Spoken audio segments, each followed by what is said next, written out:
It's my pleasure to introduce you to this special guest, this particular special guest today. And I have both the honor and privilege and joy of talking with him today. Um, but first, I want to share a little bit about his story. I want to give a little bit of background, and then we're going to dive into what I know will be a wonderful conversation with Marvin Henry, who I now call my friend. On Friday, February 29th, I received an unexpected call from a close friend, Michelle Chalmers. And Michelle is with us today. And she's the former president of World of Wellesley, as a matter of fact, and I'm sure many of you know her. So I received an unexpected call from Michelle late at night, late on a Friday night after 11 p.m. Getting calls from Michelle was not that unusual because we talk often, but seeing an incoming call from her so late at night worried me. When we connected, she emotionally explained that she needed to talk to me about something that happened in Needham. It seemed so important that we agreed she should drive over to my house to talk about it. We stayed up late into the night talking about today's guest, about an incident involving a Black massage therapist at a Needham spa who she'd had an appointment with that day, who nervously shared a deeply compelling and troubling story with her. Many of us in Needham have come to know that story. Marvin Henry explained to her that he was still feeling uneasy and nervous about what might eventually happen to him following an incident in Needham that took place on January 25th. Marvin explained that he'd been surrounded by a number of Needham police and detained in handcuffs on a public sidewalk for a lengthy period that day, and eventually learned that he was under suspicion of serial shoplifting. And that was after purchasing a few items at the CVS near the Starbucks. Though eventually released, he was weeks later left with concerns about an eventual hearing, the need for expensive legal representation, and possible impact on his job at the spa that could imperil his ability to make a living for his family. After considering Marvin's story, Michelle and I knew somehow we needed to assist him in some way. We were heartbroken for him, but knew that just being heartbroken wasn't enough. To make a long story short, we reached out to folks in the community to share his story, which ultimately led to assistance and advocacy by a number of Needham residents and town leaders, and pro bono legal assistance that has ultimately resulted in an investigation into the Needham Police Department's actions that day, as well as Marv's actions or non-actions, right? I'm thrilled to report that Marvin's name has been cleared 9 months after the initial incident, an outcome that appeared on the cover of the Needham Times on October 29th. Marvin Henry has been gracious enough to join us today so we can all get to know this wonderful man better, who I've had the pleasure of getting to know. To hear how what I personally believe, and this is a personal opinion, what I personally believe was a case of racially based mistaken identity that has affected his life, and to understand what he believes should be all of our takeaways from what happened to him. This is certainly an example of how one man, Marvin Henry, stood up for himself. And when we think about our theme of beyond the yard signs, I'd suggest this is also an example of what happens when we step forward to uplift others who may be struggling to be heard or supported, and using our voices, our privilege, and our actions to do so. So Marvin, I want to welcome you today. Hey, Gretchen, Yes. we don't see Marvin as a participant. Oh, he's there. Spotlight him, and He's there, but he's not under his name. Okay, can you? So sorry. Let's see. Ingrid Duncan. I'm under Ingrid Duncan. He's under Ingrid. Wonderful. Thank you. Thank you so much. Sorry about that. No, thank you, Allie, for making sure that we had him spotlighted. So Marv, welcome. Hi, how you guys doing? There he is. It's Um, it's so wonderful to see you. So I know that you and I have kind of, talked through what we'll chat about today a little bit. But I know that everybody would really love to hear directly I'm from done with the pretzels. Cynthia. Can you mute yourself? Thank you so much. Thank you, Cynthia. Um, and I know that, when we see newspaper articles that might talk about, an incident involving someone, it really doesn't tell us anything about the person, the human being behind the story. And so that's another one of the reasons why I'm really happy, Marv, to have you here today. And I'll be calling him Marv, and that's because he asked me to a few weeks ago. He said, I think at this point you and I are friends, and so my friends call me Marv, and so I really do see that as so much of an honor. Thank you. So Marv, would you mind telling me, tell us a bit about yourself, things that we wouldn't know from headlines, right? That we've seen in recent months. Where are you from? How would you describe yourself as a person? What kind of work do you do? And what kinds of things do you enjoy? Well, I'm from Jamaica. I'm a guy that thinks I'm pretty fair and kind. I really love helping others and I enjoy working with my hands. Wonderful. Thank you. I know I remember you told me something like, I like fixing things and I like fixing people with my hands, right?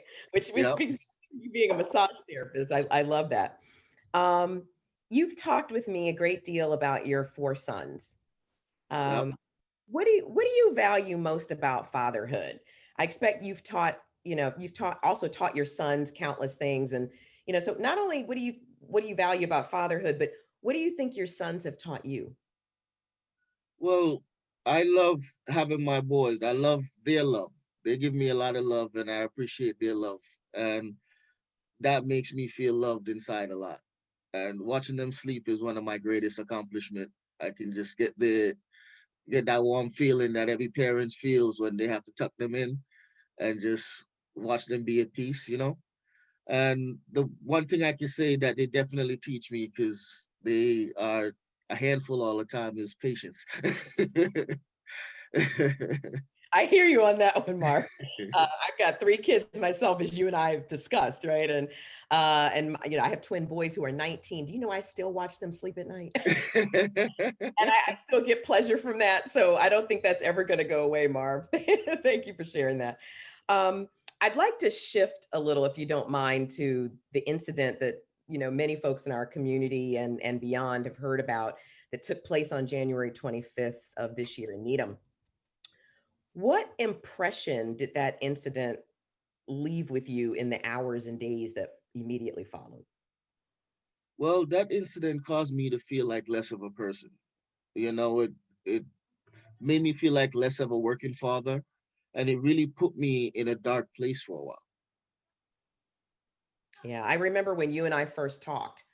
I believe it might have been early March, and I could feel that from you. I really could, and I think that even more at that point, when Michelle and I continued to talk about this situation, we knew that we just wanted to do something because we could hear that coming from you.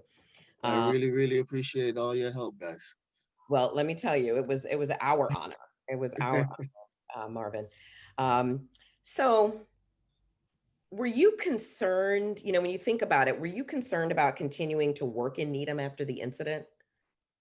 Well, it kind of left me with a lot of anxiety. It made going to work for me sometimes very, very troubling. It makes me wonder if this is going to be the day that I actually lose my life just for walking down the wrong side of the street. Hmm, thank you. And then how about the CVS? Like when you think about a store that, you told us that you frequented often. Um, you Yeah, I still haven't gone back to that place out of fear. I've just never walked back into that store. I don't know what their next accusation is going to be, so I just stayed away from them. do you envision a time when you'll ever feel comfortable returning to that store? No, they have lost my business forever. Understood. Is there anything you'd ask of bystanders to consider during similar incidents? So if someone if someone is witnessing, an incident like yours and how you were detained on the, on out on the street in front of the Starbucks, um, is there anything that you would ask bystanders to consider when they witness something like that? Well, I would have hoped more bystanders would look at me with empathy instead of with judgment. It was like I saw a lot of um like how you say the the body the body how you say the posture of people when they were looking at me was like they were more standoffish, like, oh my God, another criminal. Like, instead of like, oh, this is another person, like, what's really going on. And I noticed no one really took their phone out to record what was going on, to kind of hold the police accountable for their actions. So it's like, in the future, we as citizens should be policing the police, because that's what we pay them for. So if someone had took their phone out to kind of record the situation, I believe that that would cause the police to be more conscious of the way they were treating. Mm. Yeah, because I think you mentioned how, can you just remind us how long it was when you were asking why they had detained you, and how long did it take for you to understand why you were being detained? About 35 to almost 40 minutes. Though you'd been asking, I think you had mentioned that you had been asking multiple times, but you just hadn't Yeah. received an. And how did it make you feel? I remember you mentioned to me as well that there was a gentleman who walked by, I believe, with a little boy, and can you talk to us a little bit about what did he do when he walked by with the little boy, and how did that, what kind of what feeling did that leave you with? Well, he was coming out of Starbucks with his grandson, and he just tried to cover his face, like, he didn't want him to see what was really going on. And that really really hit hard for me, where I'm just like, wow, like, that really shows me that the empathy is pretty much came out of it. I'm at that moment considered a criminal Mm. versus a person that's just being harassed. Okay, or yeah, like being detained, but clearly when someone's being detained, that doesn't necessarily mean they're guilty of what they've been detained for. Would you agree? Yep. Yeah, especially in your instance, yeah. Yeah. You're innocent until proven guilty. I think that's the law. Thank you, Marv. Um, Now that you've been cleared, publicly of any kind of wrongdoing in this situation, and so much more has come out about it, um, how do you feel about Needham as a community now? Well, I still think Needham is a wonderful town. I love working in the town of Needham. The clients that I've had in Needham are all wonderful people. So many of them reached out to me and showed me so much empathy. They Every time they come in, they let me know how sorry they are the situation happened to me. It started with Miss Michelle, and I'll forever be grateful to her. They it it's been wonderful. People have really let me feel their love. Well, that's wonderful. I think this is it's an example of how we can rise up as as human beings to support one another. Um, how does it leave you feeling about the Needham Police Department? Well, I'm kind of grateful that they recanted their statement eventually, after my lawyers had to be on them repeatedly for them to do so. But I would love to see some changes happen in the department.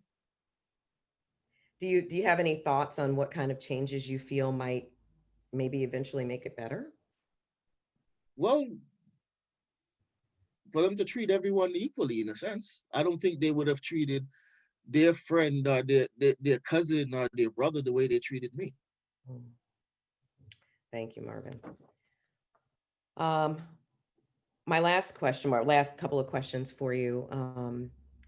What do you hope your sons will take away from all of this when they're old enough to better understand how you stood up for yourself um, in this situation? What do you hope they'll take away from it? Just being strong and standing up for yourself is always the best action to take. Clear cut. Thank you, Marv. And is there anything else you would like to share with the Needham community as you're putting this, trying to, kind of put this experience behind you? Um, though we expect, it will never be forgotten. But is there anything that, anything else you would like to share with the Needham community? Yes, I would like for us to not wait until there's a natural disaster in order for us to start treating everyone equal and start treating everyone with love. It seems like only when everyone's life is on the line or there's a hurricane or earthquake or a car accident that we forget the color of our skin and remember that humanity is the thing that really matters. Marv, that's powerful. I'm taking that away. I am taking that away. Thank you. Thank you so much. And, you know, it's interesting, just to, I'd like to also leave our friends and neighbors with just a few thoughts, that I think are very compelling, but we should sit with them. Um, and it makes me emotional because when I think about you, Marv, it makes me a little emotional. Um, because I think, you know, though things worked out very differently for you, you know, you could have been George Floyd. Oh yeah. Um, Oh you yeah.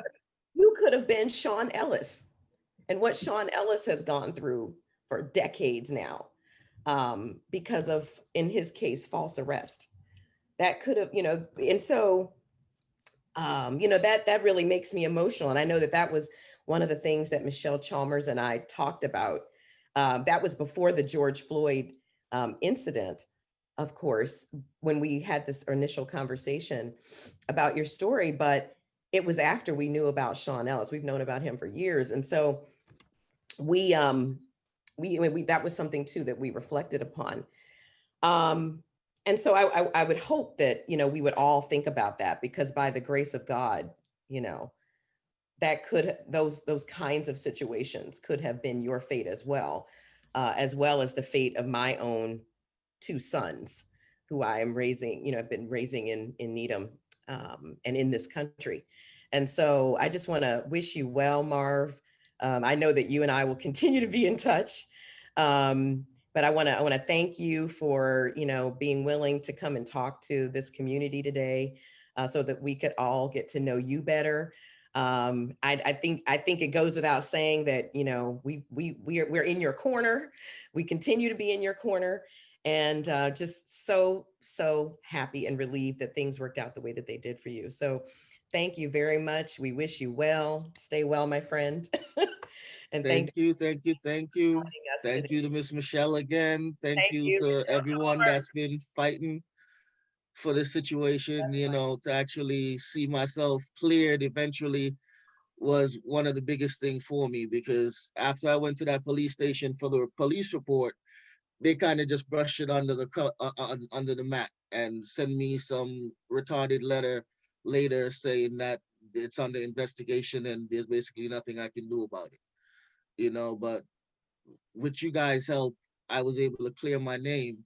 And they even tried to come back at me by saying they have me on video stealing 3 or 4 times from the place. And I'm just like, why would I be stealing if I work? I have Across two the jobs. street. Right, right. You know what I mean? It's like it was just sad. But I'm glad things worked out where I finally got my name cleared. My clients could see that, I'm an honest and fair person. And that's one of the biggest things that I take away from this, and I'm very grateful for. Well, we're grateful for you, Marv. So thank you so much. And I look forward, like I said, I look forward to continuing to be in touch over time. And I hope that when folks see you hopping out of your car and going into the spa, that they'll kind of give you a nice salute and hello and come over and chat and say hi. But thank you again. And, I'm just couldn't be more thrilled for the outcome for you. So wish your Thank family you. well and happy Thanksgiving. Same to you. Happy holidays. All right. Thank you, Marv.